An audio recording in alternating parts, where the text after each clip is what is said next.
Hi hello welcome back to our YouTube channel. എല്ലാവർക്കും ഫാൻറ്റസിയുടെ പുതിയൊരു വീഡിയോയിലേക്ക് സ്വാഗതം. അപ്പോൾ ദേ ഇന്ന് ഞാൻ വന്നിരിക്കുന്നത് വേറെ ഒന്നുമില്ല കേട്ടോ. നമ്മുടെ വീടിൻ്റെ മുറ്റത്ത് ഒരു കാക്കക്കൂട് വന്ന് തറയാൻ വേണ്ടിയിട്ടുണ്ടായിരുന്നു. അപ്പോൾ കുഞ്ഞു മക്കൾ രണ്ടുപേരും കൻസാമോനും ഉണ്ട് നൈലിക്കുട്ടിയും ഉണ്ട്. എന്താണെന്നറിയാനുള്ള അത്ഭുതത്തിൽ ഇങ്ങനെ വന്ന് നിൽക്കുവാണ്. അപ്പം ഞാനിങ്ങനെ ഓരോന്നോരോന്നെടുത്ത് കാണിച്ചു കൊടുത്തു. അപ്പോൾ ഈ കമ്പി എന്തുമ്മി ഇങ്ങനെ കമ്പി എന്തിനാ ഇങ്ങനെ വെച്ചേക്കുന്നത് കാക്ക? അപ്പോൾ ഞാൻ കാക്ക എങ്ങനെ കമ്പി എടുത്തുകൊണ്ട് പോകും?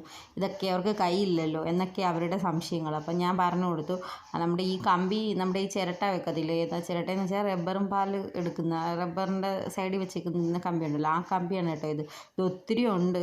അപ്പം ആ വീട് താഴോട്ട് താഴ്ന്നു പോകാതിരിക്കാനും കാറ്റടിച്ചാൽ പറന്നു പോകാതിരിക്കാനൊക്കെ ഉള്ള ഒരു ട്രിക്കായിരിക്കാം ഇങ്ങനെ കമ്പികൾ കൊണ്ട് കാക്കക്കൂട് ഉണ്ടാക്കുന്നതെന്ന് എനിക്ക് തോന്നുന്നു. അപ്പോൾ കാറ്റടിച്ചാൽ ഇത് പറന്നു പോകത്തില്ല, ആ വെയിറ്റിൽ ഇങ്ങനെ നിൽക്കുമെന്ന് എനിക്ക് തോന്നുന്നു. പക്ഷേ അതിൻ്റെ മുകളിൽ ഏറ്റവും അടിയിൽ കമ്പികളാണെങ്കിൽ അതിൻ്റെ മുകളിൽ കുറച്ചുകൂടി കട്ടിയുള്ള കമ്പുകൾ, അതിൻ്റെ മുകളിൽ വേരുകൾ, കുഞ്ഞു കുഞ്ഞു ഇതേണ്ട ഇത് വേരുകളാണ് കേട്ടോ, ഓരോ മരത്തിൻ്റെ വേരുകളാണ്. പിന്നെ അതിൻ്റെ മുകളിൽ നമ്മുടെ ഓലയുടെ ഉണങ്ങിയ ഓലയുടെ ചീളായിട്ട് എടുത്തിട്ട് കുഞ്ഞു കുഞ്ഞ് തിന്നായിട്ട് നൂല് പോലെ എടുത്തിട്ട് അത് വെച്ചിട്ടൊരു മെത്ത പോലെ ഒരു റൗണ്ട് ചെയ്തിട്ടാണ് അതിനകത്താണ് മുട്ടയിടുന്നത്. അതിൻ്റെ ആ റൗണ്ടാണ് ഞാനിങ്ങനെ എടുത്ത് നോക്കിയത് കേട്ടോ. അതിനകത്ത് മുട്ടയൊന്നും ഇല്ലായിരുന്നു, കൂട് മാത്രം തറയിൽ വന്ന് വീണതാണ് കേട്ടോ.